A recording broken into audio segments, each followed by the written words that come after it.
in infants and children and in early adolescence. అది కూడా మనం కొన్ని కేసెస్లో చెప్పుకున్నాం. ఫర్ ఎగ్జాంపుల్ ఆంబ్రాగ్రీషియా ఒకటి, క్రోకస్ సెటైవస్ ఒకటి. సో వీళ్ళు కొంచెం ఎర్లీ అడోలెసెన్స్ లో వచ్చేటువంటి కాన్స్టిపేషన్స్ లో వీళ్ళు ఉంటారు. సో ఇట్లా మనం అందులో మనం ఐ థింక్ ఓపియం అండ్ పారాఫినం వరకు కంప్లీట్ చేసుకున్నాం లాస్ట్ సెషన్ లో, if I'm not wrong. So next remedies మనం చూసుకున్నట్టయితే అందులో బాగా ముఖ్యంగా మనకి ఎక్కువగా కాన్స్టిపేషన్ లో ఎక్కువ ఇండికేట్ అయ్యే రెమెడీస్ లో ప్లంబం మెటాలికం. ప్లంబం మెటాలికం గురించి మనకి పెద్దవాళ్ళు ఒక ఎక్కువగా ఇది ఓల్డ్ ఏజ్ లో ఇండికేట్ అవుతుంది ఈ రెమెడీ అనేటువంటిది ఒక గైడ్ లైన్స్ ఇచ్చున్నారు masters. But at the same time కొన్ని రేర్ కేసెస్ లో ఈ ప్లంబం మెటాలికం ఈ ఇన్ఫాంట్స్ ఆర్ చిల్డ్రన్ ఇద్దరిలోనూ వచ్చే కొన్ని రకాల కాన్స్టిపేషన్ ప్రాబ్లమ్స్ లో మనకి ప్లంబం మెట్ ఇండికేట్ అవుతుంది. ముఖ్యంగా నెర్వస్ చిల్డ్రన్ లో మనకి వీళ్ళు ఎక్కువ కనబడుతుంటారు. అంటే ఏ రకమైన నెర్వస్ ప్రాబ్లం ఉన్నవాళ్ళు వీళ్ళు బాగా ఇమాసియేట్ అయిపోతుంటారు. ఏదైనా nervous system problem, cerebral palace నుంచి మొదలుపెట్టి ఆ wide spectrum of nervous system disorders, epilepsy కానీ సెరిబ్రల్ పాలసీ ఇలాగా మనం చూసుకున్నట్టయితే ఆ నెర్వస్ సిస్టమ్ పేరుతో వచ్చే డిఫరెంట్ పాథలాజికల్ కండిషన్స్ ఆ పిల్లల్లో వచ్చేటువంటి కాన్స్టిపేషన్ లో మనకి ఈ ప్లంబం మెటాలికం చాలా బాగా ఇండికేట్ అవుతుంది. ఓన్లీ కాన్స్టిపేషన్ గా మనం ప్లంబం మెట్ ని ఈ చిల్డ్రన్ లో పట్టుకోలేకపోవచ్చు, కానీ నేను చెప్పినటువంటి నెర్వస్ సిస్టమ్ ఇష్యూ, ఏ రకమైనటువంటి నెర్వస్ సిస్టమ్, అది బ్రెయిన్ కావచ్చు, స్పైనల్ కార్డ్ కావచ్చు, ఏ రకమైన నెర్వస్ సిస్టమ్ ప్రాబ్లమ్స్ వాటిల్లో వచ్చేటువంటి కాన్స్టిపేషన్, అటువంటి పిల్లల్లో మీకు ప్లంబం మెటాలికం, అది ఇన్ఫాంట్స్ కావచ్చు లేదా చిల్డ్రన్ కావచ్చు, ప్లంబం మెటాలికం దివ్యంగా పనిచేస్తుంది. వీళ్ళకు కూడా చాలా హార్డ్ డ్రై స్టూల్ అవుతుంది. ముఖ్యంగా చాలా బ్లాక్ కలర్డ్ లో ఉంటుంది. కొన్ని స్టూల్స్ చాలా బ్లాక్ కలర్డ్ లో ఉంటాయి. ఓపియం ఒకటి, ఓపియంలో కూడా చాలా బ్లాక్ కలర్డ్ ఉంటాయి, which indicates the paresis of intestines అంటారు Kent. Intestinal dryness, intestinal immobility, the peristaltic movement of the intestines was disturbed అంటారు కెంట్ మీరు చూసినట్టయితే. సో అటువంటి పిల్లల్లో మనకి plumbum metallicum, hard dry black coloured stools. So anal area దగ్గర వాళ్ళకి ఏదో ఒక స్పాజం వచ్చినట్టుగా, ఏదో సమ్ సడన్ కన్స్ట్రిక్షన్ లాగా వీళ్ళు ఎక్కువ ఫీల్ అవుతుంటారు. సో ఈ గైడ్ లైన్స్ కనుక మీరు జాగ్రత్తగా గమనించినట్టయితే ప్లంబం మెటాలికం అంటే యూజువల్ గా దీన్ని మనం కాన్స్టిపేషన్ ఓన్లీ అనేటువంటి దాంట్లో మనం ఓల్డ్ ఏజ్ లోనే ఎక్కువ చూస్తూ ఉంటాం. నిజంగా కూడా అది కరెక్ట్. అంటే ఓల్డ్ ఏజ్ పీపుల్లో నిద్ర పట్టకపోవటం, యూరినరీ డిస్టర్బెన్సెస్ రావటం, అట్లాగే కొన్ని ఏరియాస్కి బ్లడ్ సప్లై సరిగ్గా అందకపోవటం, దాంతో ఆ ఏరియా అంతా సెన్సేషన్ కోల్పోవటం. ఉదాహరణకి డయాబెటిక్ న్యూరోపతి కేసెస్లో, కొన్ని కేసెస్లో కొన్ని సంవత్సరాలు డయాబెటీస్తో బాధపడిన తర్వాత, అన్కంట్రోల్డ్ డయాబెటీస్ తర్వాత వాళ్ళకి ఏమవుతుందంటే కాళ్ళలో ఉండేటువంటి ఒకానొక భాగానికి రక్త ప్రసరణ తగ్గిపోతుంది. సో ఆ ఏరియా అంతా ఇంకా బ్లడ్ అండ్ న్యూరల్ సప్లై సరిగ్గా లేకపోవడం చేత ఏ లాస్ ఆఫ్ సెన్సేషన్ అనేటువంటిది కనబడుతుంది. వాళ్ళు ఈ ప్లంబమ్ ఇండికేట్ అయ్యేటువంటి శరీర తత్వం ఉన్నవారు బాగా చిక్కిపోతూ ఉంటారు.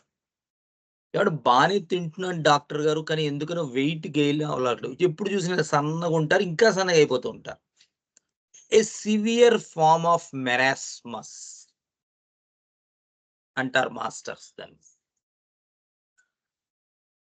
Body becomes like a skeleton అంటాడు కెంట్.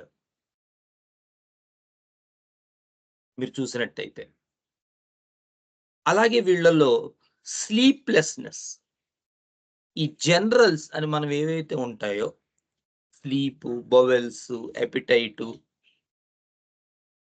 ఈ రకమైనటువంటి జనరల్స్ అండి, ఇవన్నీ కూడా స్లో అయిపోతాయి. అసలు స్లీప్ పట్టదు, బొవెల్స్ అవ్వవు, మూమెంట్ ఉండదు. స్కిన్ నెర్వ్ సప్లై లేకపోవడం వల్ల సెన్సేషన్ కోల్పోతుంది. ఎవ్రీథింగ్ స్లోస్ డౌన్ అంటాడు కెంట్. ఎంత అద్భుతంగా వాడారు చూడండి. ఇది యూజువల్ గా మనకు కనిపించే పిక్చర్ ప్లంబం మెట్లో. So we can never think of constipation for infants in these sort of conditions. కానీ ప్లంబం మెట్లో చిన్న పిల్లల్లో కూడా కొన్ని కేసెస్లో ఈ కాన్స్టిపేషన్ లో ప్లంబం మెట్ ఇండికేట్ అవుతుంది. కానీ ఎటువంటి పిల్లల్లో? నేను చెప్పినటువంటి నెర్వస్ డిజార్డర్ ఉన్న పిల్లల్లో. ఓకే, ఇదే నెర్వస్ సిస్టమ్ డిజార్డర్స్ తో కాన్స్టిపేషన్ అసోసియేట్ అయినటువంటి రెమెడీ చిన్న పిల్లల్లో ఇంకోటి చెప్పుకున్నాం. ఎవరండి వారు? చెప్తారా ఎవరైనా?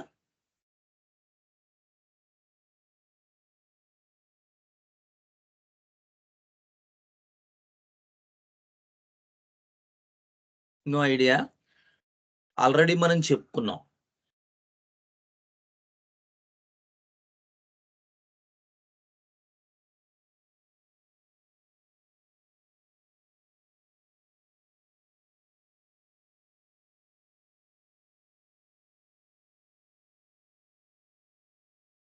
ఓకే, కాస్టికం వాళ్ళు, మనకి కాస్టికంలో కూడా ఈ రకమైనటువంటి నెర్వస్ సిస్టమ్ ఇష్యూస్ ఉంటాయి పాపం. అందుకని కాస్టికమ్‌ని నెర్వస్ బెరైటా కార్బ్ అంటారు. వీళ్ళ మెంటల్ పిక్చర్ అంతా బెరైటా కార్బ్‌లా ఉంటుంది కాస్టికంలో. So, nervous system symptoms associate అయ్యుండి దాంతో కనుక మనకి ఈ మైండ్ స్లో అవ్వడం, కాంప్రహెన్షన్ డల్‌గా ఉండడం, ఇటువంటి కండిషన్స్‌లో మనకి బెరైటా కార్బ్ లాంటి mental picture, slow nervous system, constipation, ఈ 3 ఉంటే along with that peculiarity of can pass stool while standing, ఇవి తీసుకున్నట్టయితే మనకి కాస్టికం ఇండికేట్ అవుతుంది. సో అలాగే ఇక్కడ కూడా ప్లంబం మెట్లో కూడా ఈ నెర్వస్ సిస్టమ్ అసోసియేట్ అయినటువంటి పీపుల్లో మనకి చిల్డ్రన్‌లో మనకి ఈ ప్లంబం మెటాలికం అనేటువంటిది ఇండికేట్ అవుతుంది. ఓకే, అంటే యూజువల్‌గా మనం ఇంత ఎందుకు చెప్పాల్సొచ్చిందంటే, యూజువల్‌గా చిల్డ్రన్‌లో, ఇన్ఫాంట్స్‌లో ప్లంబం మెట్ అనేటువంటి రెమెడీ తాలూకు ఐడియా చాలా తక్కువుంటుంది. ఎందుకంటే దాని మైండ్ సెట్, దాని మెంటల్ పిక్చరు ఇవన్నీ చూసినట్టయితే అది మోర్ ఆఫ్ చెప్పాను కదా! ఓల్డ్ ఏజ్ రెమెడీగా దాన్ని చెప్తారు. But in a few rare nervous system cases, చిల్డ్రన్‌లో, ఇన్ఫాంట్స్‌లో range of spectrum from cerebral palsy to mild comprehension dullness. Dull comprehension నుంచి సెరిబ్రల్ పాలిసీ దాకా ఎటువంటి కండిషన్‌లోనైనప్పటికీ కూడా మీకు ఈ కాన్‌స్టిపేషన్ ఇంత ప్రామినెంట్‌గా కనిపించి అసోసియేట్ అయితే మీరు గుర్తుపెట్టుకునేటువంటి రెమెడీ ఈ ప్లంబం మెటల్. నెక్స్ట్ ఈ సిరీస్ లో మనం డిస్కస్ చేసుకునేటువంటి రెమెడీ సోరినం. సో అందరికీ తెలుసు సోరినం ఏంటండి?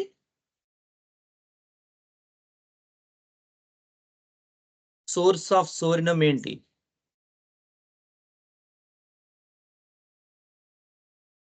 ఎక్కడి నుంచి తయారు చేస్తారు సోరినం? నోసోడ్. Very good. సో ఒక నోసోడ్ సోరినం గుర్తుపెట్టుకోవాలి. సో ఏముంటాయి మరి సోరినంలో? మనం కాన్స్టిపేషన్ ఎలా పట్టుకుంటాం? వీడి సోరినం పేషెంట్ అని మనకు ఎలా తెలుస్తుంది? ముఖ్యంగా చిల్డ్రన్లో ఎలా, పోనీ పెద్దవాళ్ళలో అయితే పట్టుకోగలం. పెద్దవాళ్ళల్లో ఏ కంప్లీట్ హోప్లెస్నెస్, ఆశ చనిపోవటం, అది ఉంటుందన్నమాట సోరినంలో. ఆశ పోతుంది వాడికి దేని మీద కూడా. అందుకని కెంట్ అంటారు, a well thrived business is going to be failure అనిపిస్తుంది. వాడి వ్యాపారం అంతా దివాళా తీస్తుంది అనిపిస్తుంది. వాడికి తీస్తుందని అనిపించడం కాదు, నమ్ముతాడు దాన్ని. పోనీ అది నిజంగా అలా ఏమైనా ఉందా అంటే బాగానే నడుస్తూ ఉంటుంది. కానీ వీడికి మాత్రం వాడి ఐడియాలో ఇక దాని మీద ఆశ లేదండి దాని మీద అంటాడు. నిజంగా ఏదో మాట వరుస అనడం కాదు. అంటే ఈ హోప్ అండ్ హోప్లెస్నెస్ అనేటువంటి ఆశ చనిపోవుట, తీవ్రమైనటువంటి ఆశ, హై హోప్, రెండు కూడా మనకి సోరినంలో కనపడుతుంటాయి. మనం ఇదివరకు కూడా ఒక కేసు చెప్పుకున్నాం. ఎవరికైనా గుర్తుందా? ఒక సైనసైటిస్ కేసు చెప్పుకున్నాం. ఎవరికైనా గుర్తుందా? పాత వాళ్ళు ఎవరున్నారు? పాత వాళ్ళు అసలు నీరజ్, గౌతమ్ గుర్తున్నారా? అంటే ఆ అబ్బాయికి ఎలాగైనా నేను పాస్ అవుతాను, ప్రాబ్లం లేదు, సంథింగ్ ఆ కేసే అనుకుంటా. Very good, exactly. సో ఇతను ఒక ముస్లిం కుర్రవాడు. ఈ కేసు ఏదైతే చెప్పుకున్నాం అంటే సోరినంలో ఉన్నటువంటి రెండో యాంగిల్లో నేను ఇచ్చినటువంటి రెమెడీ ఇది. అంటే మన సోరినం తాలూకు మొదటి యాంగిల్, దాన్ని ఫెయిల్యూర్ స్టేట్ ఆఫ్ సోరినం అంటారు. సో అందులో మనకి కనిపించేటువంటి ఆ కంప్లీట్ హోప్లెస్నెస్ లో చాలా కేసెస్ లో మనం సోరినం ఇండికేట్ అయ్యి ఇస్తూ ఉంటాం. But the opposite polarity, A complete hope state, మనకి ఈ పర్టిక్యులర్ ఒక ముస్లిం బాయ్ లో మనకి కనిపించింది. సో అతని డ్రీమ్స్ లో కానీ, అతని ప్యాథలాజికల్ కండిషన్ లో కానీ, అతను ఎక్కడా కూడా ఈ కంప్లైంట్ వల్ల తను ఎఫెక్ట్ చేయబడుతున్నాను అనేది వంటిది ఐడియాయే లేదు అతనికి. నిజంగా చాలా సఫర్ అవుతున్నాడు అతను. కానీ ఏ కంప్లీట్ హోప్ అస్సలు. సో అటువంటి కేసులో ఫస్ట్ టైం నేను opposite polarity of psorinum, a successful state of psorinum, మనకి రెమెడీస్ లో చాలా సార్లు చెప్పుకున్నాం. ఈ రెండు స్టేట్స్ ఉంటాయి, ఫెయిల్యూర్ స్టేటు, సక్సెస్ స్టేటు, లేదా కోప్డ్ అప్ స్టేటు అంట. సో మెటీరియా మెడికా, ముఖ్యంగా మనకి కెంట్ మెటీరియా మెడికాలో కనిపించేదంతా failure part of a remedy. అంటే ఫెయిల్యూర్ స్టేట్ లో ఆ వ్యక్తి శరీర తత్వం, ఆ వ్యక్తి తాలూకు వేదనా సముదాయం, టోటాలిటీ ఆఫ్ సిమ్టమ్స్ మనకి కెంట్ చాలా అద్భుతంగా వర్ణించి ఇచ్చారు. But at the same time ఈ ఫెయిల్యూర్ స్టేట్ లోకి రాకముందు వాడు ఒక కోప్డప్ స్టేట్ లో ఉంటాడు. అప్పుడు నిజానికి ఈ వేదనా సముదాయం కానీ, ఈ శరీర తత్వం కానీ ఆ రకంగా ఉండవు. కానీ ఆ మానసిక లక్షణాలు అప్పుడు కూడా ఉంటాయి. సో ఆ కోప్డప్ స్టేట్ లో నిజానికి ప్యాథలాజికల్ కండిషన్స్ తక్కువ ఉండి, ఫిజియోలాజికల్ కండిషన్స్ కొంచెం ఎక్కువ ఉంటాయి. అంటే వ్యాధిగ్రస్తం అంటే ఏదో ఒక పేరు పెట్టి దానికి నామకరణం చేసేటువంటి అవకాశం తక్కువ ఉంటుంది కోప్డప్ స్టేట్ లో. కానీ ఫెయిల్యూర్ స్టేట్ లో ఖచ్చితంగా ఒక పేరు, షుగర్, డయాబెటీస్, హైపర్ టెన్షన్, ఇలా ఏవో ఒక థైరాయిడ్, హైపోథైరాయిడిజం, ఇట్లా ఒక నామిన్ క్లేచర్ ఉంటుంది ఫెయిల్యూర్ స్టేట్ లో. సో ఆ పర్టిక్యులర్ ఫెయిల్యూర్ స్టేట్ కాకుండా కోప్డ్ అప్ స్టేట్ ఆఫ్ సోరినంలో ఇవ్వడం ఈ కేసు తాలూకు స్పెషాలిటీ. సో రీసెంట్ గా వాళ్ళ mother, she was a rheumatoid arthritis patient. Last 4-5 years అయి ఉంటది కదా ఆ కేసు, గౌతమ్ మనం డిస్కస్ చేసుకుని ఐ థింక్. సో అప్పుడు వచ్చారు ఆవిడ. సో వాళ్ళ బాబుకి సోరినంతో కంప్లీట్ సైనసైటిస్ తగ్గిపోయిందని ఆవిడ కేస్ షీట్ రాయించుకున్నారు. Rheumatoid arthritis patient. సో అప్పుడు క్యాల్కేరియా ఫాస్ ఇవ్వడం జరిగింది ఆవిడికి. సో ఆవిడ she came back after almost 3 years. చాలా బాగానే ఉందండి, అందుకని ఇంకా రాలేదు. బట్ నౌ మళ్ళీ పెయిన్స్ వస్తున్నాయంటే మళ్ళీ అదే రిపీట్ చేసాం.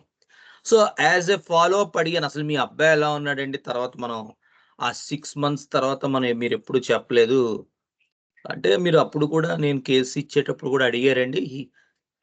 He was doing so well, అసలు ఆ ప్రాబ్లమే లేదు. అండ్ అతను ఇంజనీరింగ్ లో జాయిన్ అయిపోయాడు. He's doing well. ఎడ్యుకేషనల్ పరంగా చాలా బాగున్నాడు.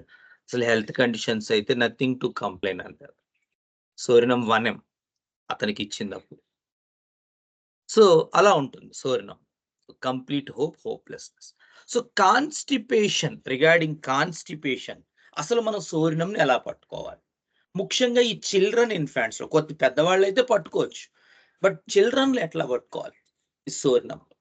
ఈ సోరినం పిల్లలకి ఈ కాన్స్టిపేషన్ ప్రాబ్లము దేంతో అసోసియేట్ అయి ఉంటుందంటే, వీళ్ళకి ల్యాక్ ఆఫ్ వైటాలిటీ,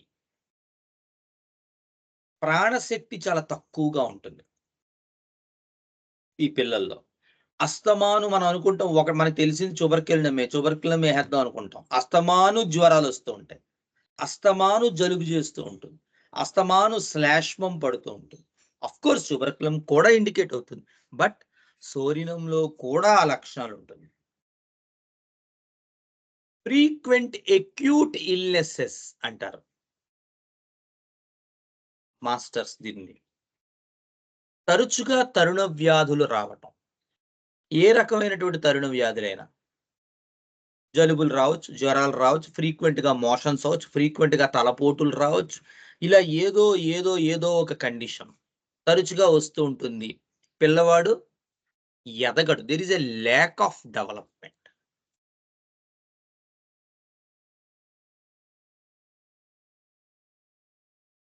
అదిగో అటువంటి పిల్లల్లో ఏమండి ఎప్పటి నుంచి మీకు ఈ కాన్స్టిపేషన్, విరోచన బద్ధకం వస్తోంది?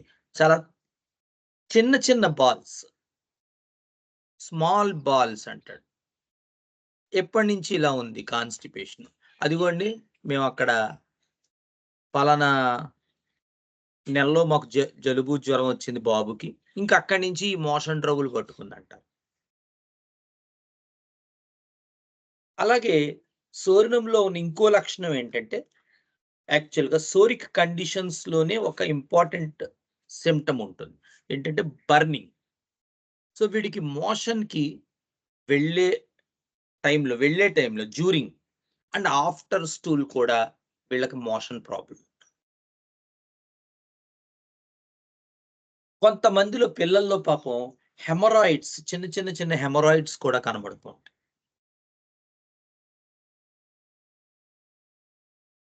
కానీ బ్రయోనియా లేతే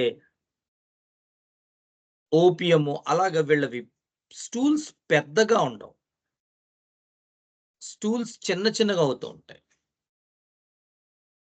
బ్లాక్ కలరే అయినప్పటికీ కూడా, which determines the slowness of the intestines. Black కలరే అయినప్పటికీ కూడా ఆ స్టూల్స్ చాలా చిన్నవిగా ఉంటాయి. నాట్ లార్జ్, హార్డ్ అలా కాదు. నాటీ టైప్ స్టూల్స్ కాదు. కానీ ఎటువంటి పిల్లల్లో వస్తుందో మీరు అర్థం చేసుకోవాలి. ఈ పిల్లవాడు ఎటువంటి కండిషన్స్ లో ఉంది, ఎటువంటి పిల్లల్లో వస్తుందో మీరు అర్థం చేసుకోవాలి. సో ఫ్రీక్వెంట్ గా కోల్డ్స్, కాఫ్స్, వైటాలిటీ ఉండకపోవటం, అటువంటి పిల్లల్లో వచ్చేటువంటి ఈ విరోచన బద్ధకం, ఈ కాన్స్టిపేషన్ ప్రాబ్లమ్స్ లో మనకి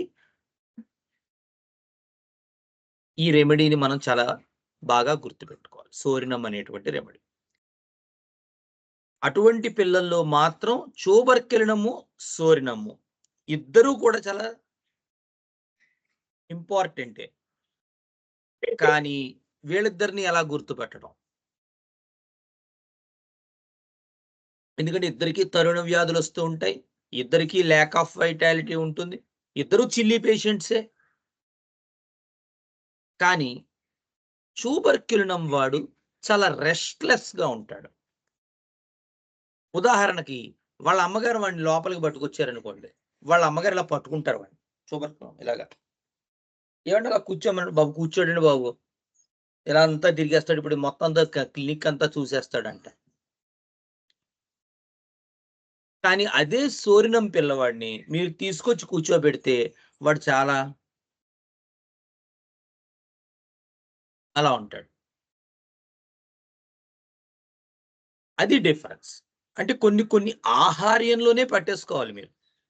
సో, ట్యూబర్క్యులినంలోను, సోరినంలోను కూడా ఈ ల్యాక్ ఆఫ్ వైటాలిటీ, ఈ కండిషన్సు, ఈ సింప్టమ్సు, కాన్‌స్టిపేషను అన్నీ ఉంటాయి. ఆఫ్‌కోర్స్ స్మాల్ బాల్స్ ఉండవు ట్యూబర్క్యులినంలో. ట్యూబర్క్యులినం కొంచెం పెద్ద కాన్‌స్టిపేషన్ ఇన్ లార్జ్ బాల్స్ ఉంటుంది. ఆఫ్‌కోర్స్ అదొక్కటి ఒక్కొక్కసారి చెప్పలేం. అలాంటి ఆ ఒక్క కండిషన్ మీద మనం దానికన్నా బెటర్‌గా మనం దీన్ని డిఫరెన్షియేట్ చేయొచ్చు. ఇది తెలిసినట్టయితే. అందుకని మనం కేస్ షీట్ రాస్తూనే లేతే వివరాలు రాసుకుంటూనే కన్ను ఒకటి వాడి మీద వెయ్యాలి. సార్ చెప్తారు. మీ తాలూకు సెన్సస్ ఎప్పుడూ కూడా చాలా అలర్ట్‌గా ఉండాలంటారు. స్పెషల్ సెన్సస్ అంటారు శేఖర్ సార్ మనకి. చాలా సార్లు చెప్తుంటారు. అంటే మనం ఒక పని చేస్తూ ఏవండీ నేను ఆగండి ఒకసారి కేస్ షీట్ రాస్తున్నాను. నేను ఇదే చేస్తా అని అనకూడదు. అని అనడానికి అవకాశం లేదిక్కడ. ఒక్కొక్కసారి ఒక చిన్న చూపు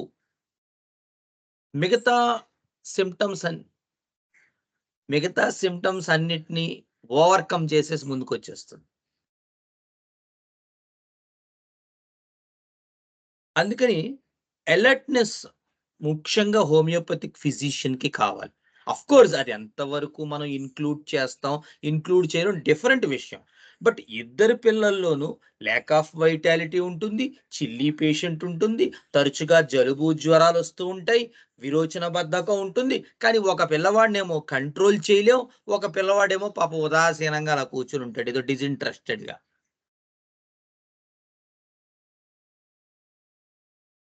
సో, ఆ అలా మనం రెమెడీస్‌ని గనక గుర్తుపెట్టుకున్నట్టయితే homeopathy is a made easy subject నిజానికి. కానీ దురదృష్టవశాత్తు మనకి మన తాలూకు వాటిల్లో ఎక్కువగా ఈ స్టడీ విభాగంలో మనకి ఈ రకమైనటువంటి ఎక్స్‌ప్లనేషన్ అనేటువంటిది, ఈ రకమైనటువంటి దిక్సూచి అనేటువంటిది మనకి లోపించడం వల్ల విద్యార్థి దశలో చాలా మంది స్టూడెంట్స్ పాపం కన్‌ఫ్యూజ్డ్ స్టేట్‌లో అందరూ గ్రాఫైటిస్‌లా ఉంటారు పాపం. వాళ్ళకి ఏది డిసైడ్ జేసుకోవాలో తెలీదు. ఏంటంటే ఎలా చూడాలో తెలీదుగా ముందు.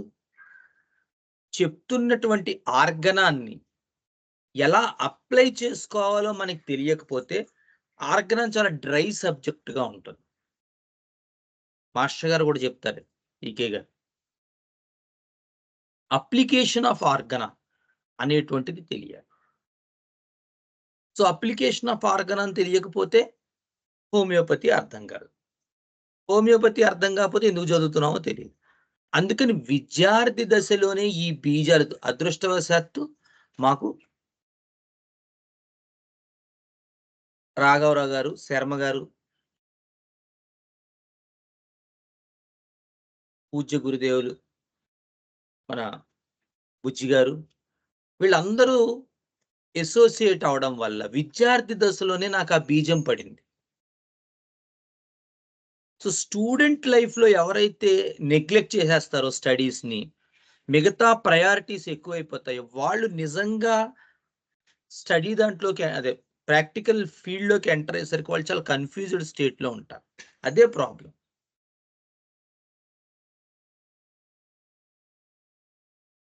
సో, మనకి కావాల్సిందేంటంటే ఈ దిక్సూచి కావాలి. అంటే ఎలా చూడాలో తెలిస్తే చిన్న డిఫరెన్స్‌ని మనం పట్టుకోగలిగితే అది చాలా మేడ్ ఈజీ అయిపోతుంది. కానీ పాపం స్టూడెంట్స్ ఆ టైంలో దీని మీద ఎక్కువ ఫోకస్ చేయలేరు. వేరే వేరే డీవియేషన్స్ ఎక్కువగా ఉంటాయి.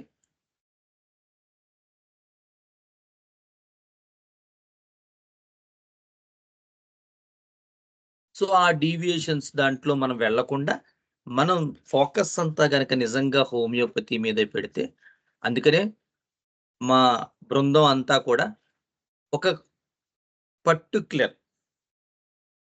నేను గాని, గౌతమ్, రాఘవన్, జ్ఞాన్ శేఖర్, జాహ్నవి అందరం కూడా, శ్రీకర్. ది ఐడియా ఏంటంటే ఫస్ట్ నుంచి కూడా ఇందులో మనకి ఈ స్టూడెంట్ లైఫ్‌లో వచ్చేటువంటి ఈ డిఫికల్టీ పీరియడ్ మనం ఎలా అయినా సరే ఓవర్‌కమ్ చేయగలిగేలాగా వాళ్ళకి ఆ ధైర్యాన్నివ్వాలి అనేటువంటిది మా మెయిన్ సంకల్పం అదే.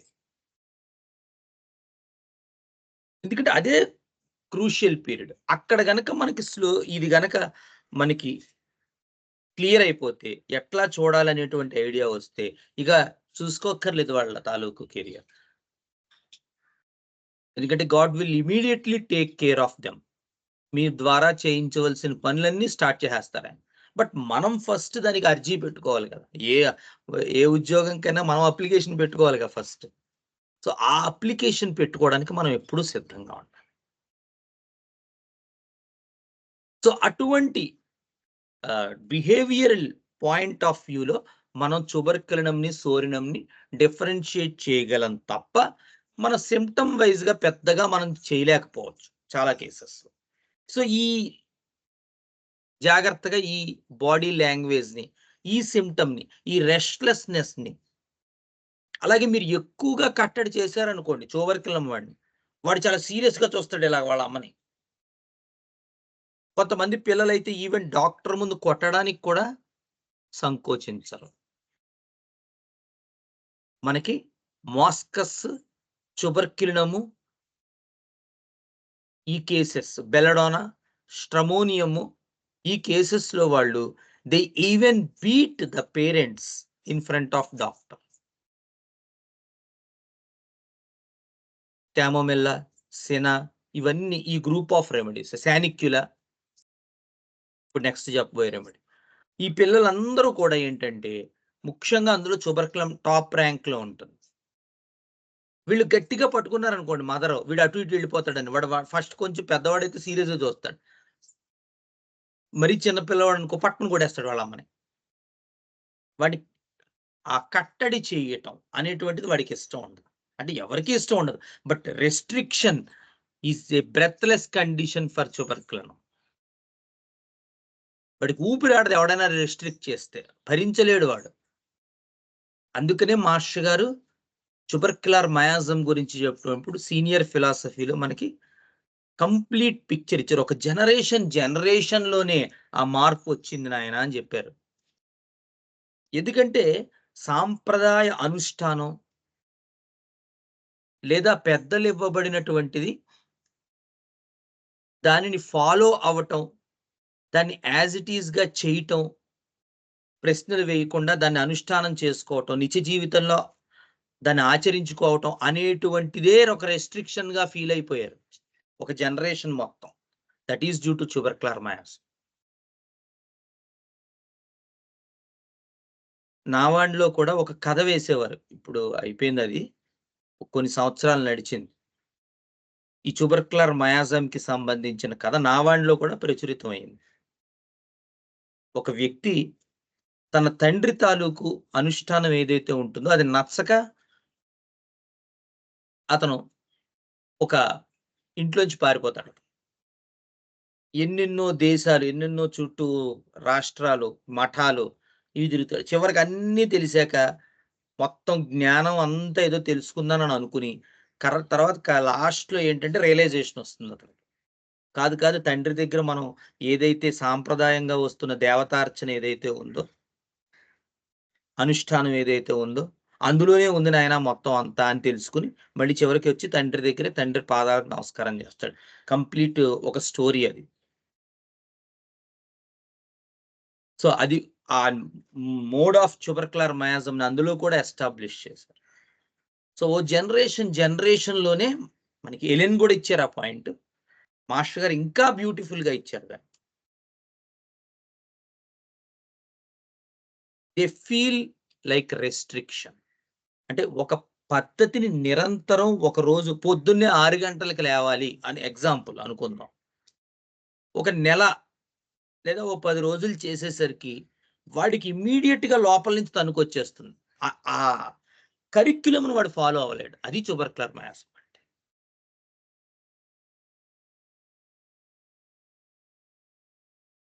సో, అటువంటి కండిషన్స్‌లో మనం చూసినట్టయితే యాంటీ ట్యూబర్క్యులర్ రెమెడీస్ అనేటువంటివి ఖచ్చితంగా ఏదో ఒక స్టేజ్ ఆఫ్ లైఫ్‌లో వాడికి పడాలి. తాత్కాలికంగా కొన్ని సింప్టమ్స్ కొన్ని రకమైనటువంటి పాలీక్రస్‌తో లేదా నాన్ మయాస్మెటిక్ రెమెడీస్‌తో ఇండికేట్ అయ్యి వాళ్ళకి ఇదైనప్పటికీ కూడా ఏదో ఒక స్టేట్‌లో ఏదో ఒక కండిషన్‌లో మనం ఈ యాంటీ ట్యూబర్క్యులర్ రెమెడీ వేయాలి. సో, బుజ్జి గారితో నేను ఉన్నప్పుడు ఆ అసోసియేషన్‌లో మాస్టర్ గారు ఆ పాయింట్ చాలా క్లియర్‌గా చెప్పేవారు. నేను ఎన్నో సార్లు విన్నాను ఆయన నోటి నుంచి. చూడాలి అవి ఒక 7, 8 నెలల్లో వీడిని ఈ రెమెడీ మీద డెవలప్ చేసి అప్పుడు వాడికి ట్యూబర్కులమ్ 1 ఎంఓ, 10 ఎంఓ వేయాల్సి ఉంటుంది అనేవారు. అది మనకి మాస్టర్ గారు సీనియర్ ఫిలాసఫీలో కూడా ఇచ్చారు. సో, వాడిని ఆ యాంటీ మయాస్మెటిక్ రెమెడీకి వేసే స్టేజ్‌కి తీసుకెళ్ళటం. అందుకని నాన్ మయాస్మెటిక్ అయినటువంటి బెలడోనా లేదా నక్స్వామిక లేకపోతే బ్రయోనియా ఇలాంటి మందులతో అంటే ఏది ఇండికేట్ అయితే అది.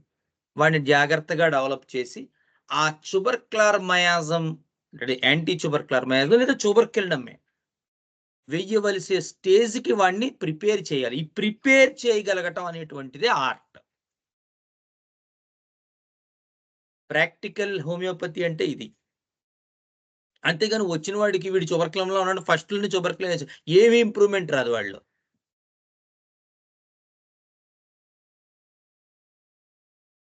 సో, నాన్ మయాస్మెటిక్‌తో రెమెడీతో స్టార్ట్ చేసుకొని వాడొచ్చినటువంటి condition basing on that.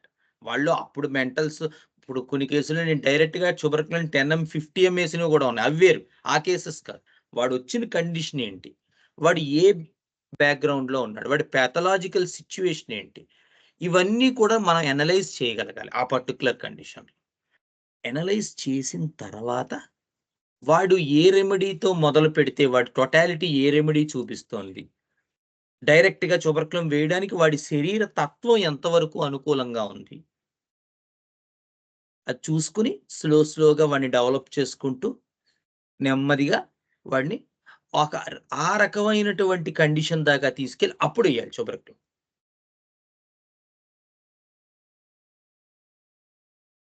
So, ఇలా మనం ఒక ప్రాక్టికల్ పాయింట్ ఆఫ్ వ్యూలో గనక కేసెస్ చదువుకున్నట్టయితే మన దగ్గర ఫెయిల్యూర్స్ అనేటువంటివి తగ్గిపోతాయి. ఇది తెలియనట్టయితే అందుకని every attempt to palliate a case makes the disease incurable అంటాడు కెంట్. అందుకని పేషెంట్స్‌ని నిలబెట్టుకోవాలని లేదా పేషెంట్స్ ఈ అస్తమానం డ్రగ్స్ మార్చడం, రెమెడీస్ మార్చడం అంటే అవసరం వస్తే మార్చాలి. అక్యూట్ కండిషన్స్ గురించి కాదు. క్రానిక్ సిటీ గురించి చెప్తున్నాను నేను. ఇట్లా చేసినట్టయితే ఏమవుతుందంటే ఆ పేషెంట్ స్లోగా ఇన్‌క్యూరబిలిటీలోకెళ్ళిపోతాడు. వాడు అమ్మ మ అబ్బే! అబ్బే! ఏమీ లేదండి నేనసలు మీ దగ్గరికొచ్చేసరికి అంటాడు. ఇప్పుడు చూస్తే వాడికి షుగరు, బీపీ, థైరాయిడ్ మొత్తం సమస్త జబ్బులు వచ్చేస్తాయి వాడికి. ఇది హోమియోపతి మొదలెట్టాక.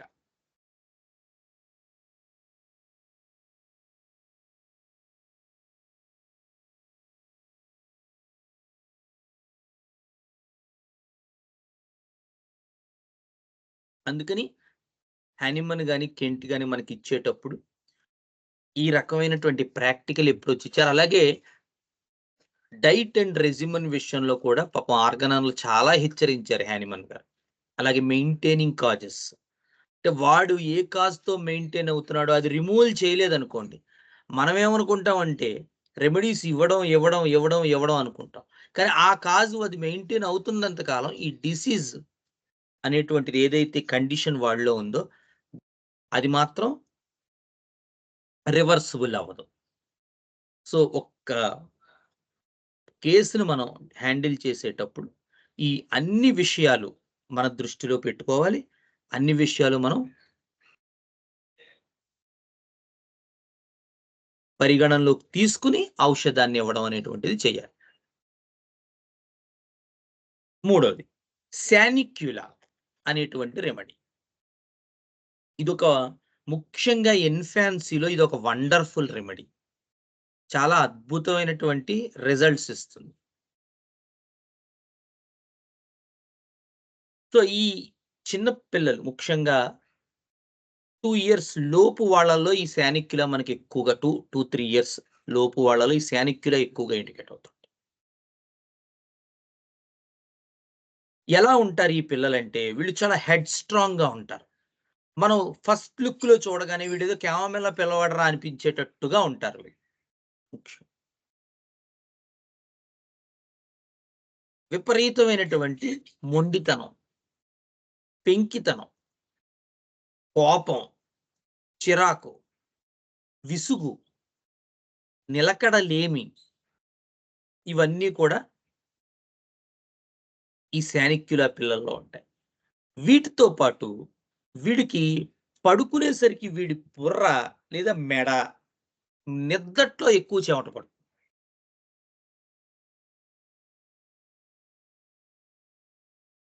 నిద్దట్లో ఈ పిల్లవాడికి నిద్దట్లో ఎక్కువ చెమట పడుతుంది. ఏ భాగాలంటే ముఖ్యంగా తలానును, ఈ మెడ.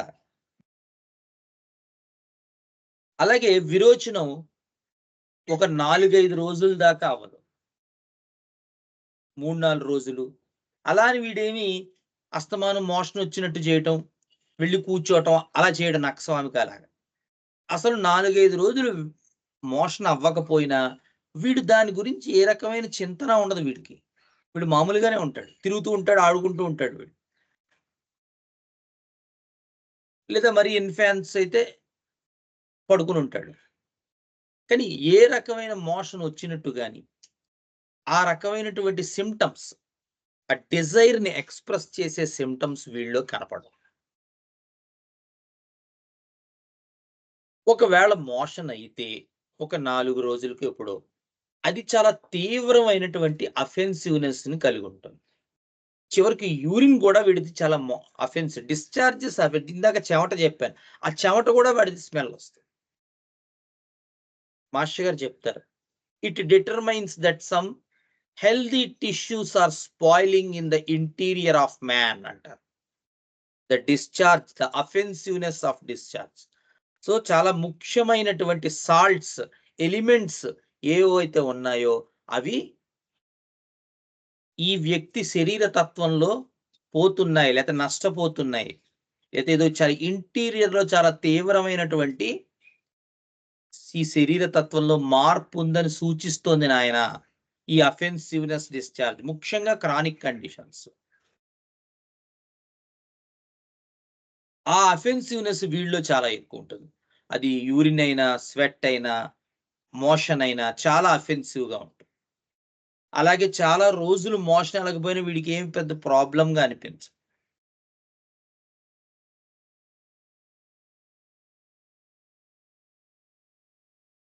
ఒక 4 రోజులు, 5 రోజుల తర్వాత వీడు మోషన్ ఎళ్దాం అని అనుకుంటే, ఆ మోషన్ చివరి దాకా వస్తుంది. వచ్చి ఆ లాస్ట్ మూమెంట్‌లో రిసీడ్ అయిపోతుంది.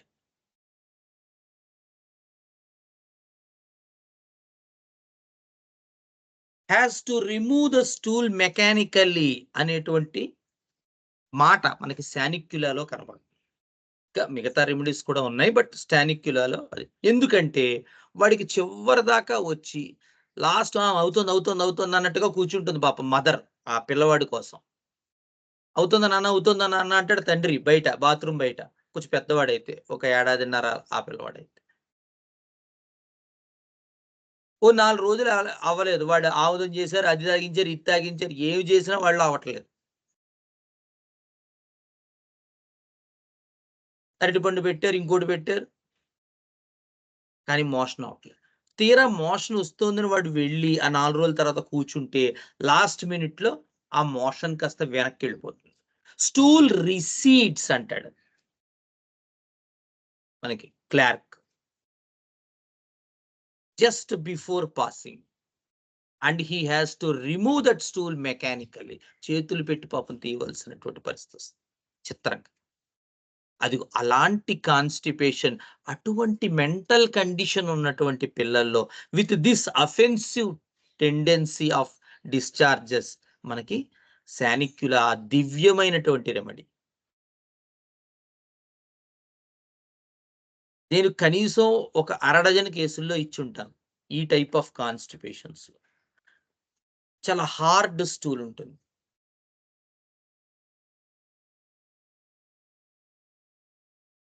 సార్ సైలీషియాకి కూడా ఎట్టాగే ఉంటది కదా సార్?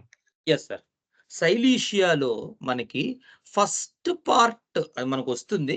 బట్ మీరు అడిగారు కాబట్టి చెప్తున్నా. ఫస్ట్ పార్ట్ మాత్రమే హార్డ్‌గా ఉంటుంది. అంటే ఇనీషియల్‌గా బయటకొచ్చేది హార్డ్‌గా ఉండి, ఆ తర్వాత నుంచి సాఫ్ట్ స్టూల్ వస్తుంది సైలీషియాలో. నక్స్ మోస్కెటాలో అసలు వాడు అంత స్ట్రెయిన్ అయినా సాఫ్ట్ స్టూలే వస్తుంది. Okay sir. సో, ఇలా మనకి కండిషన్స్ చూసుకుంటుండే. అంటే ఆ ఒక్క కండిషన్ మీదే మనం వేస్తే కాన్‌స్టిపేషన్‌కి సానిక్యులా మదర్ టించర్ ఇచ్చానని ఏం పని చేయలేదంటాం. వర్కౌట్ అవ్వదు అలాగా. సో, మిగతా కండిషన్ మనం స్టడీ చేసుకుంటే మొన్న కూడా చెప్పుకున్నాం మనం. కేస్ షీట్ అనేటువంటిది మనకి చాలా, చాలా, చాలా ఇంపార్టెంట్. ఏమైనా ట్రిక్స్ చెప్పండి అంటూ ఉంటారు కొంతమంది. అబ్బెబ్బే! అయన్నీ తీసుకునే అంత అబ్బే! మనకు కుదరదండి అంటే. వర్కౌట్ అవ్వదు. చెప్పాను కదా! మీరు సింప్లిఫైడ్‌గా చేద్దాం అనుకుంటే homeopathy it will not work. At one point of time మీరే నమ్మలేని పరిస్థితి వచ్చేస్తుంది. Homeopathy is not for simple things. మీరు కేస్‌ని పట్టుకోగలగడానికి మనం ట్రిక్స్ చెప్పుకోవచ్చు. కానీ మన దగ్గర ఒక కంప్లీట్ అనాలిసిస్ ఉండాలి. నువ్వెందుకేసావు సానిక్యులా అంటే మనం చెప్పగలగాలి. ఆఫ్‌కోర్స్ ఇందాక చెప్పుకున్నట్టు ట్యూబర్కులం పిల్లలు, సోరినం పిల్లలు చిన్న చిన్న ఆహ్, ఎక్స్‌పీరియన్స్ అనుభవంలో కొన్ని కొన్ని మనకు తెలుస్తూ ఉంటాయి. అవి వేరే. అవన్నీ మనం ఓ చోట చేర్చుకుంటాం. బట్ పేషెంట్ యాస్ ఏ హోల్‌గా ఎంత చూస్తాడో డాక్టరు, అంత సక్సెస్ అవుతాడు ప్రాక్టీస్‌లో. అంటే మీరనుకో సక్సెస్ అంటే ఏకంగా 50 మంది పేషెంట్‌లు, 60 మంది పేషెంట్‌లు రోజుకి రావటం కాదు. వచ్చిన వాడికి తగ్గటం. ఎందుకంటే మనకి తగ్గకపోయినా మన తాలూకు బిహేవియర్‌తోనో లేతే డబ్బులు తగ్గిచ్చో, లేతే ఇంకోటి చేసో పేషెంట్‌ని మన దగ్గర అట్టే పెట్టుకోగలం. అది వేరే కండిషన్. దాని గురించి నేను మాట్లాడట్లేదు. కానీ మనం గుండె మీద చెయ్యేసుకొని, మనం ఎంతవరకు కరెక్ట్‌గా చేసామంటే మనం చెప్పుకోగలగాలి ఆన్సర్. ఈ సెల్ఫ్ థింగ్ మిగతావి మనకు అనక్కర్లేదు. ఎవడికి వాడే జవాబుదారీ. వాడికి తెలుసుగా వాడెలా ఉంటాడో. సో, అలా మనం గనక స్టడీ చేసుకోవాలంటే మాత్రం మన దగ్గర పిక్చర్ అనేటువంటిది కంప్లీట్‌గా ఉండాలి. అందుకని ఒక్కొక్కసారి ఏమవుతుందంటే ఏమి దొరకవు కేస్‌లో. బట్ అటువంటి కండిషన్స్‌లో కూడా మనం చాలా జాగ్రత్తగా డీల్ చేయాలి పేషెంట్‌తో. ఏం లేవండి అంతా ఇదొక్కటే ప్రాబ్లమ్. ఇక్కడ ఒక చిన్న పొక్కొచ్చిందండి ఆ అమ్మాయి. నిన్నో మొన్నో వచ్చిందంట. ఇగో ఈ చిన్నది నాకేం కనపట్లేదక్కడ. కానీ ఇదిగో చూసారా? అంది. అనేసరికి నాకు సరేలేండి ఉందన్నట్టుగా పోనా కనబడిందండి అన్నా. అదొకటే ప్రాబ్లమ్ దానికి మందేవాడు. ఏం జేయాలి? ఇంకేమైనా చెప్పండి. ఏం లేవండి. అంతా బావుంటది. ఆకలి బావుంటది. నిద్ర బావుంటది. దాహం బావుంటది. మోషన్ బావుంటది. మెన్సెస్ రెగ్యులర్‌గా అయిపోతుంది. అంతా బానే ఉంటది. చదువు బా చదువుకుంటే ఇంటర్మీడియేట్ ఏదో అమ్మాయి. చదువు బా చదువుకుంది. మంచి చదువుతుంది. ఏమి లేవు. ఏవండీ మీరేమన్నా చెప్తారా పేరెంట్స్? ఏం లేవండి పాప అంతే తను చదివేసుకుంటది మనదేం లేకండి. అంటే చెప్తున్నాను. అలాంటి కండిషన్స్‌లో కూడా మనం జాగ్రత్తగా చూసుకొని ఎలా పిక్చర్‌ని బయటికి రప్పించాలో ఆ రకమైనటువంటి క్వెషన్ వేయాలి. ఏమ్మా ఇది ఈ స్కిన్‌కి నా దగ్గరికే వచ్చారా? ఇంతకుముందు ఎక్కడైనా వాడారా? ఆ! వాడేవాడిని ఇంతకుముందు. ఎక్కడ తగ్గలేదు అందుకని మీ దగ్గరికొచ్చాను. ఎవరు జెప్పారు? ఎవరో సీతానగరంలో చెప్పారు మీకు. అక్కడ ఏం తగ్గలేదు మీకు అన్నాను. ఇగోనండి ఇది ఏమి చిన్నది ఏం తగ్గలేదని. ఎంతమంది దగ్గర వాడారా? ఆ! ఒక 5, 6 దగ్గర వాడా. ఎంత టైం వాడారన్న? అంటే ప్రతి వాళ్ళ దగ్గర ఓ వారం 10 రోజులు వాడారు. లేకపోతే మాక్సిమం ఒక నెల రోజులు. ఏం కనపడుతోంది మనకి?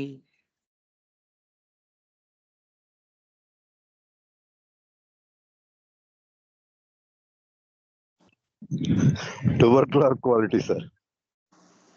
అవన్నీ ఏం కనబడుతోంది మనకి? క్వాలిటీ మనం పేరు తర్వాత పెడదాం. Frequent changing of doctors కదా! దేనివల్ల? because of internal restlessness. అది దేనివల్ల? త్వరగా తగ్గిపోవాలి. Very good. దానికి మనకొక రూబ్రిక్ ఉంది కదా! ఉందా లేదా? Carried desires to be fast. అంతే. అలా అన్నమాట. అంటే ఐడియా చెప్తున్నాను. ఇదేదో సక్సెస్ పార్ట్ గురించి చెప్పాలని పాయింట్‌గా. మనం ఏ రకమైన పిక్చర్ ఇచ్చినా దానికి ఒక ఫౌండేషన్ ఉంటుంది. అది మనం పట్టుకోగలగాలి కేస్‌లో. ఆ కేస్ షీట్ అనేటువంటిది అది మన కంప్లీట్ పిక్చర్ అనేటువంటిది మన దగ్గర ఉంటే then we can do our level best. So అలా ఉంటుంది సానిక్యులర్ కాన్‌స్టిపేషన్. అందుకని ఆ రకమైనటువంటి పిల్లల్లో మాత్రమే మనకి సానిక్యులర్ ఇంత ఎఫెక్టివ్‌గా పనిచేస్తుంది. ఎందుకంటే హెడ్ స్ట్రాంగ్‌నెస్ వీళ్ళలో ఇంకొకటి కూడా ఉంటుందండి. సానిక్యులర్ ఇది చాలా ముఖ్యమైన పాయింట్. కొంతమంది మిస్ అవుతారు. ఎదుటండి వాడు పిల్లవాడు బానే ఉన్నాడు కదా! అంత పెంకిగా లేడు. వాడు ఆడుకుంటున్నాడంట. అస్తమానం పెంకిగా ఉండరు సానిక్యులర్ పిల్లలు. వీళ్ళు మొండితనం, పెంకితనం, ఒక రకమైనటువంటి జాయ్ తోటి, ఒక రకమైనటువంటి ఏమంటారు దాన్ని? ప్లేఫుల్‌నెస్ తోటి ఆల్టర్‌నేట్ అవుతూ ఉంటుంది. అందుకని పుట్టుకతోనే ఏదో ఆ కండిషన్‌లో పుడతారు. ఎప్పుడు పెంకిగా ఉంటారు. వాళ్ళ అమ్మానాన్నలు కొడుతూ ఉంటారు. ఇలా చెయ్యి విసిరేత్తు అనుకోవద్దు. సానిక్యులర్ పిల్లల్లో ఈ ఆల్టరింగ్ ఉంటుంది. అంటే వాడు ఒక్కొక్కసారి పెంకిగా ఉంటాడు. ఒక్కొక్కసారి వాటి ఆడుకుంటాడు. చాలా ఇంపార్టెంట్ అది. సానిక్యులర్ అందుకనే మనకి మరి ఎవరది క్లార్కే అనుకుంటా. ఎవరు రాసారో నాకు గుర్తులేదు గానీ, ఆ పాయింట్ రాశారు. ఏమని? సానిక్యులర్ అనేది ఒక మినరల్ స్ప్రింగ్ నుంచి తయారు చేశారు. మీకు తెలిసే ఉంటది కదా! ఒట్టావాలో ఉన్న ఒక స్ప్రింగ్‌లో ఉండేటువంటి వాటర్ నుంచి తయారు చేస్తారు. Sanicula aqua. అందులో ఒక 10 రకాల మినరల్ రెమెడీస్ ఉన్నాయి. Magnesium carb, magnesium mur, minerals magnesium, compounds, salts,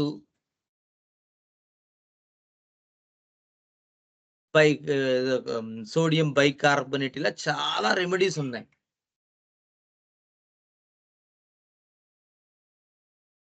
so, చాలా మెనీ ఎలిమెంట్స్ తాలూకు ఒక మిక్సర్ ఈ సానిక్యులా అంటారు. ఎందుకంటే మినరల్ రెమెడీస్ అన్నున్నాయి అందులో. అన్ని ఎక్కువ ఉండడం వల్ల చాలా రెమెడీస్ తాలూకు ఇది ఇందులో కనబడుతూ ఉంటుంది. ఈ సానిక్యులాలో. ఒక రకమైన గ్రైండింగ్. చాలా రెమెడీస్ తాలూకు మిక్సర్.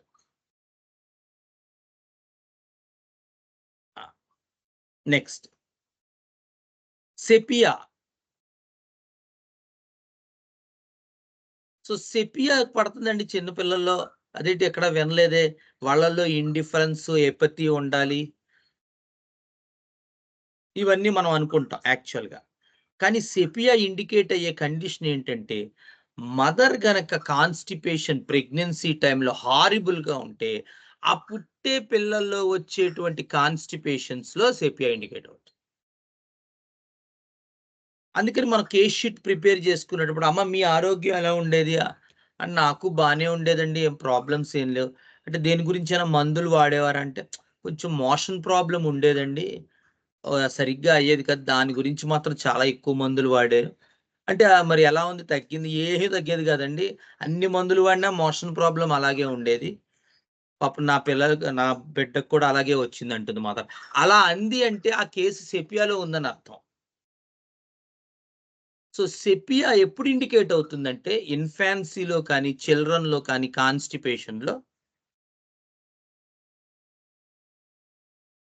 మదర్ హిస్టరీలో, ప్రెగ్నెన్సీ హిస్టరీలో ఒక హారిబుల్ కాన్‌స్టిపేషన్ ఉంటుంది. ఇంకొకటేంటంటే సెపియాలో మోషన్ అయిన రోజు ఆ పిల్లవాడు, వాడు చిన్న పిల్లవాడైనా కొంచెం పెద్దవాడైనప్పటికీ కూడా చాలా హ్యాపీగా ఉంటాడు. వాడు చాలా ఎక్స్టెటిక్ గా ఉంటాడు.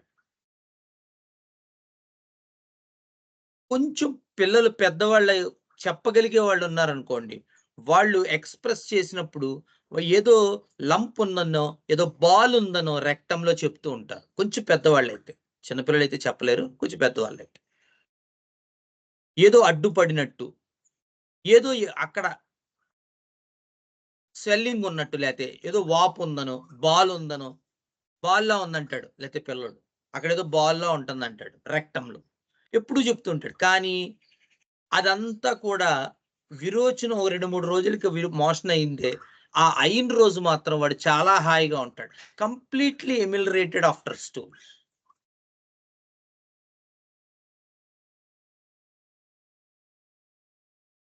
తర్వాత రెక్టమ్‌లో మోషన్‌కెళ్ళేటప్పుడు గాని, లేదా తర్వాత గాని వాడికి చాలా పెయిన్ ఉంటుంది. సెపియా పిల్లల్లో.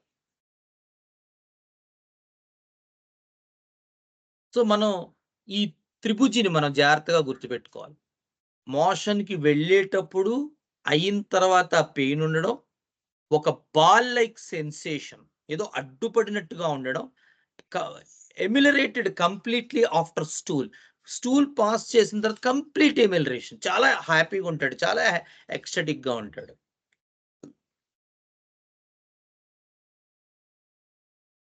అది చాలా ఇంపార్టెంట్ పాయింట్ సెపియాకి.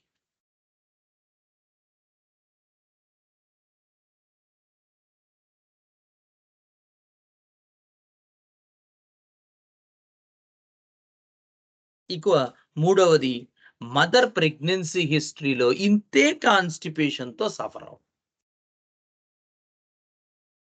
కాలిన్సోనియాలో కూడా ఉంటుందండోయ్. పాపం హెమరాయిడ్స్ కూడా ఉంటాయి మదర్‌కి.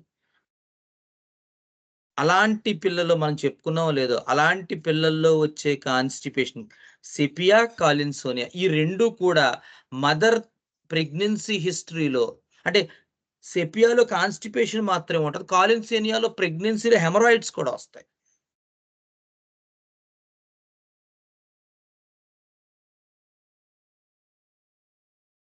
సో, అలాంటి పిల్లల్లో డెవలప్ అయ్యే కాన్‌స్టిపేషన్స్‌లో మాత్రం దివ్యంగా పనిచేసేటటువంటి మెడిసిన్ ఈ సెపియా.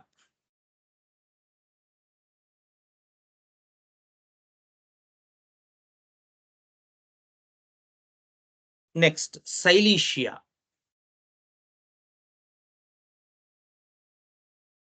సైలీషియాలో ఇంతకు ముందు చెప్పుకున్నాం గదా!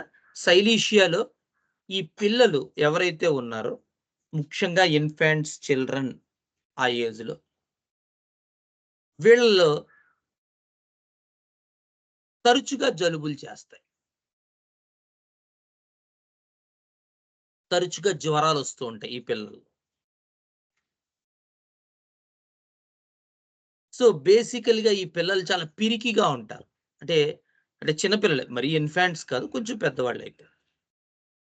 వాళ్ళల్లోనూ, వీళ్ళల్లోనూ కూడా మనం చూసేటువంటి ప్రత్యేకమైన కండిషన్ ఏంటంటే, చాలా చిల్లీ పేషెంట్స్. తరచుగా జలుబులు, జ్వరాలు, దగ్గులు రావటం.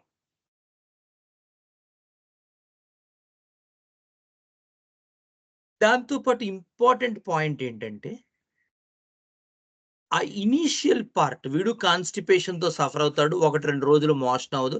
మోషన్ అయిన రోజు ఫస్ట్ బయటికొచ్చేటువంటిది మాత్రం చాలా హార్డ్‌గా ఉంటుంది. ఆ తర్వాత నుంచి మాత్రం మామూలు స్మూత్ స్టూలే ఉంటుంది. ఇనీషియల్ పార్ట్ హార్డ్‌గా ఉండడం, తర్వాత నుంచి స్మూత్‌గా ఉండడం సైలీషియా కాన్‌స్టిపేషన్‌లో ఉండే ప్రత్యేకత. మోర్ ఓవర్ వీళ్ళకి తరచుగా పస్ పట్టడం. అంటే ఏవైనా చిన్న చిన్న బాధలు, చిన్న చిన్న దెబ్బలు, గీరుకున్నా, ఇంకోటున్నా అది చీము పట్టేస్తుంది.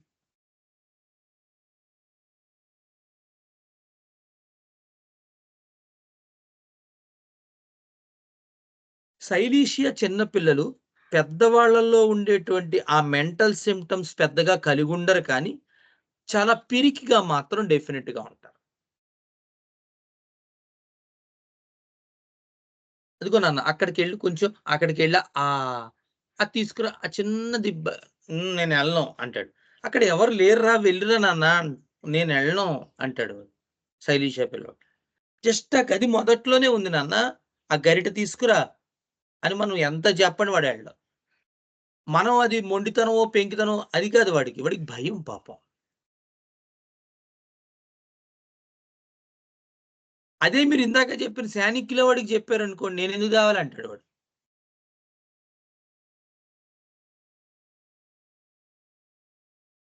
అందులో మీరు కొంచెం అథారిటేటివ్ లాంగ్వేజ్‌లో చెప్తే అస్సలు చేయడు శానిక్యుల వాడు. క్యామెలోడ్ నువ్వు తెచ్చుకో అంటాడు.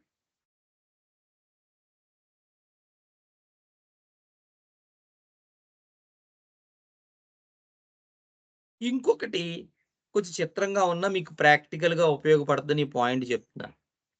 అదిగో నాన్న, నువ్వు అది ఆ పని చేస్తే అందరూ నిన్ను గుడ్ బాయ్ అంటారు. అంటే చేస్తాడు శైలీష వాడు.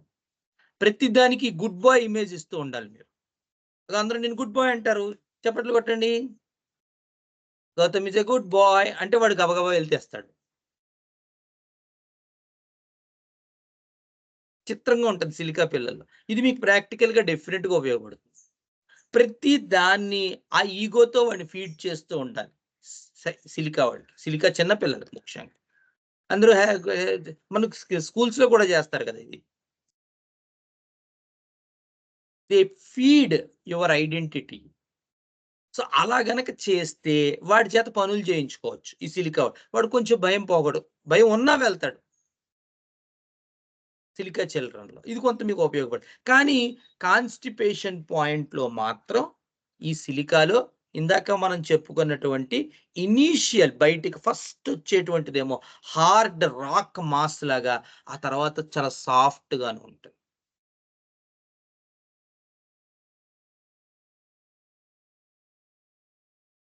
ఓకేనా?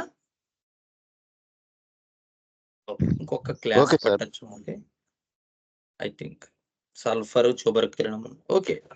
సో, నెక్స్ట్ సెషన్‌లో మనం స్టాప్ చేద్దాం. సో, ఇది మనకి constipation practical in infants and children. So, ఈ కండిషన్స్‌లో ఇవాళ చెప్పుకున్నటువంటి సెషన్‌లో ఏదైనా మీకు డౌట్స్ ఉన్నట్టయితే అడగండి. So that we can discuss. నమస్కారం డాక్టర్ గారు. నేను రాధాకృష్ణమూర్తిని మాట్లాడుతున్నా అండి. చెప్పండి మొన్నటి సార్. క్లాస్‌లో మీరు క్రానిక్, అక్యూట్‌తో పాటు సబ్ అక్యూట్ అని కూడా చెప్పారండి. దాని ఆ! గురించి మాటలు చెప్పగలుగుతారా? సబ్ అక్యూట్ అంటే ఏమిటి? ఈ రెండిటికి ఉన్నది.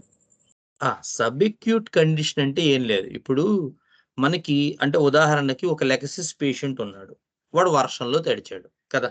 అవునా? సో, వాడికి జ్వరం వచ్చింది. సో, వాడు మనకి ఈ జ్వరంలో మన దగ్గరకొచ్చాడు అనుకుందాం ఎగ్జాంపుల్. ఇప్పుడు మనం ఎలా ట్రీట్మెంట్ చేయాలి?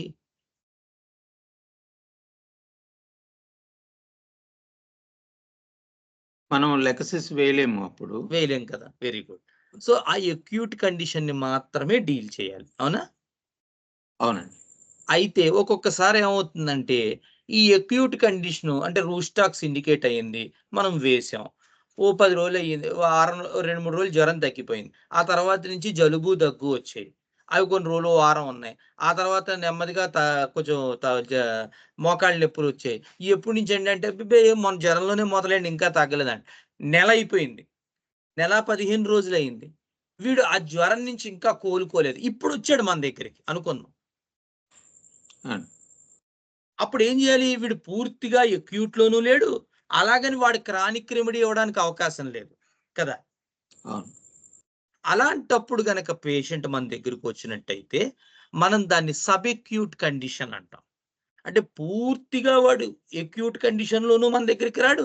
అలాగే అక్యూట్ ఏం లేనప్పుడు సహజంగా వాడికుండే క్రానిక్ ప్రాబ్లమ్ దానికేదో మైగ్రేన్ హెడేక్స్ అనో, లేతే రైట్ పెయిన్ అనో ఇలా వస్తూ ఉంటుంది. సో, అటు అది ఉంటుంది. ఇటు ఇది ఉంటుంది. కానీ ఏ టైంలోనూ వాడు రాడు. వాడు ఇలాంటి టైంలో వచ్చాడనుకోండి మన దగ్గరికి. అప్పుడేంటంటే మనం ఆ టోటాలిటీని మాత్రమే బేస్ చేసుకొని మనం కేస్‌లోకి ఎంటర్ అవ్వాల్సొస్తుంది. సో, అలాంటి కండిషన్స్‌ని సబ్ అక్యూట్ కండిషన్స్ అంటారు. థాంక్ యూ డాక్టర్ గారు. Thank you very much.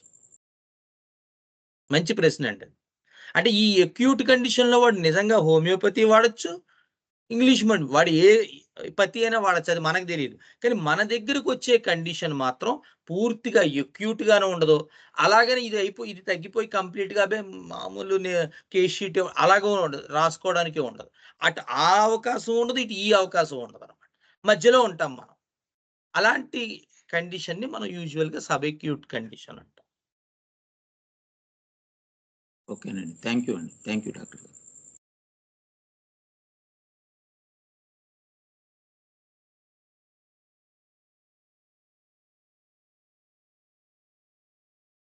ఏమండి ఉన్నాయా ఏమైనా డౌట్స్?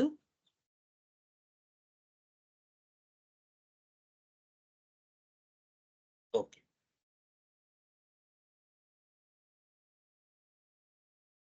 గురుర్బ్రహ్మా గురుర్విష్ణుః గురుర్దేవో మహేశ్వరః